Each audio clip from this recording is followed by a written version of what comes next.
Welcome to the Sauce and Gravy channel. This is Johnny Mac, the Gravy Guy. It's the holiday season and chestnuts are readily available, so I'm going to show you how to make a chestnut and mushroom sauce for steak. Buckle up, let's go. Begin with some prep work. The chestnuts, now they're going to take a little time, so start off with them first. For this recipe, I'm going to work with 15 fresh chestnuts. Grab some kitchen shears or a knife and score the top of the nut. So not the bottom, not the flat part, but the curved concave top of the nut. You can do one long cut down the body of the chestnut like I'm doing here, or you can do two cuts in a cross-like fashion. Your goal is to expose that yellowish meat of the chestnut. And you know what? Because this is a homemade sauce made from scratch, you can do it how you like it. If you don't want to roast chestnuts, just buy the store-bought packaged chestnuts that are ready to go. And that's the beauty of making things from scratch. You can make it however you like. The next step in the process is to soak the chestnuts in a bowl of water for at least 2 hours. Moving right along, now it's time for me to show you how to roast the chestnuts. Take out a baking sheet and preheat your oven at 425 degrees Fahrenheit or 218 degrees Celsius precisely. Remove the excess water from the chestnuts with a tea towel and place them on the baking sheet cut side up. One thing that I'd also suggest doing, which I forgot to do, I left it on the counter, is place these bad boys on some parchment paper. You'll thank me later. Pop the chestnuts into the oven. After toasting in the oven for about 20 to 25 minutes, they should have popped open, exposing that meat of the chestnut. Ah, and that smell is just so good, you know? The holiday season is definitely in the air. All right, so these guys look really great. Moving forward, we want them to cool a tiny bit so they're easier to handle. Grab a mixing bowl, place a tea towel on top, and then place those chestnuts in. But check it out, this guy looks really good. The meat's exposed, the nuts opened up. It'll be really easy to take off that shell. Cover them so that they stay moist and let them sit for about 2 to 5 minutes so that they slightly cool off. You see those black marks? Those black marks there? That's why you want to use parchment paper. You'll put a smile on the dishwasher's face. Once they're cool enough to handle but still warm, you want them to still be warm because it's a whole lot easier to remove the shell whenever it's warm, but take them out and remove the shell. The yellowish meat of the nut should be fully exposed. If there's any leathery brown type skin, you'll want to remove it. You don't want that in your sauce. It's a bit tough to eat. Alright, so here comes the fun part. Break out your blade and your board and chop up the chestnuts into small bite-sized pieces. You may be wondering, how in the world do I pick a good chestnut? I really don't know anything about them. Here's a few tips. They should be dark, they should be shiny, they should have no cracks at all, they should be firm to the touch, and whenever you shake them, they should not rattle.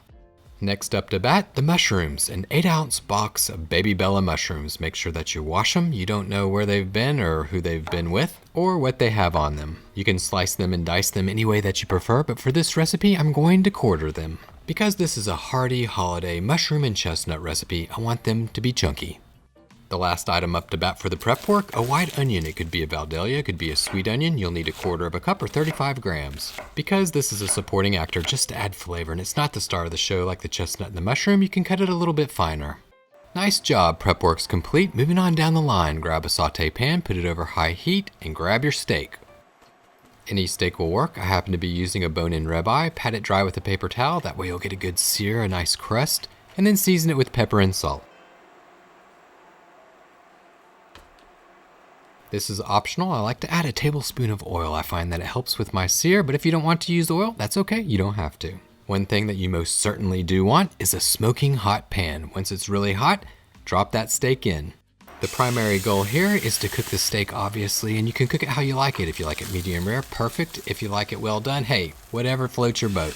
Regardless of how you cook your steak, your main goal for this mushroom and chestnut gravy is to create flavor whenever you sear that steak. It leaves those bits and pieces of goodness on the bottom of the pan. The flavor can also be accentuated through the basting process of the steak. Add 2 tablespoons, that's about 28 grams of butter, 2 crushed cloves of garlic, and the shrubbery of your choice. I'm using a sprig of fresh thyme, however you can use rosemary if you like, or any other herb that you prefer. Alright, so now you're trucking that steak. It's cooked the way that you like it. Take it out, put it to the side in a nice warm place, and let it rest for about 10 to 15 minutes. That'll give you the perfect amount of time to create a homemade creamy chestnut mushroom sauce. Look at that beauty. All of your hard work, it paid off. That flavor, it's on the bottom of the pan, along with a lot of fat. Add the mushrooms. Make sure that your saute pan is over high heat. Give it a stir. You want these guys to be nice and tender, as well as have a touch of color. Watch the pan, don't burn anything. You can always add additional oil if needed. Once the shrooms are right where you want them to be, snag the white onions and drop them in. Move them around, mix them in, cook them over high heat for a few minutes until they're tender. And like before, keep an eye on them. If you need to add some additional oil, go for it. Excellent work. This is not that difficult of a sauce. You're doing a great job browning those mushrooms, adding a little flavor with the onions, and once those onions are done cooking, you can add 1 minced clove of garlic. Give it a quick twirl to infuse that garlic flavor. Cook it for about 30 seconds until you smell a nice garlic smell coming from the pan.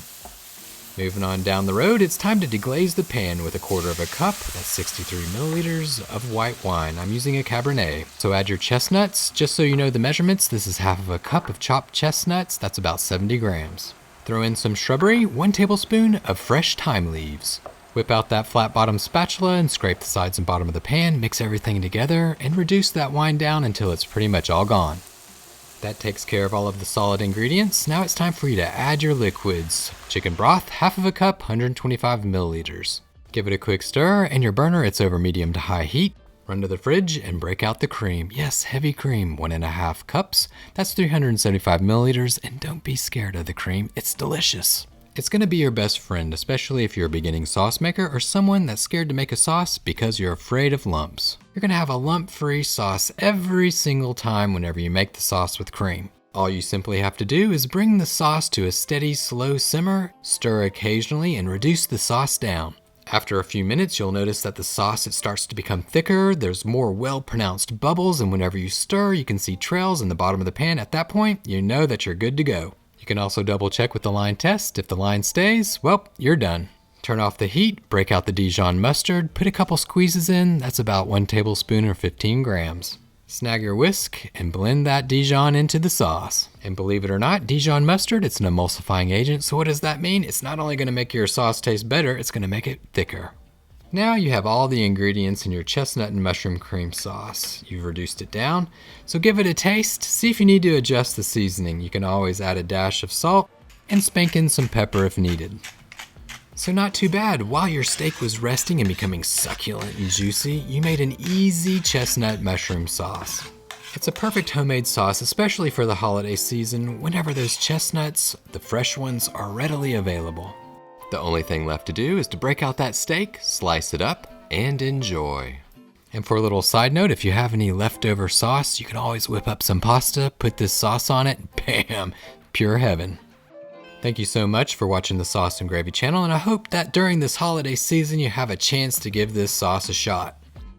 If you happen to be looking for additional creamy sauce ideas, check out this green peppercorn steak sauce. It's absolutely delicious. Or if you're more interested in mushrooms, you might want to learn how to make this mushroom gravy. Thanks again for watching, and remember, it's just you, me, and the sauces. Keep whisking, y'all. Woo! That is awesome. Woo!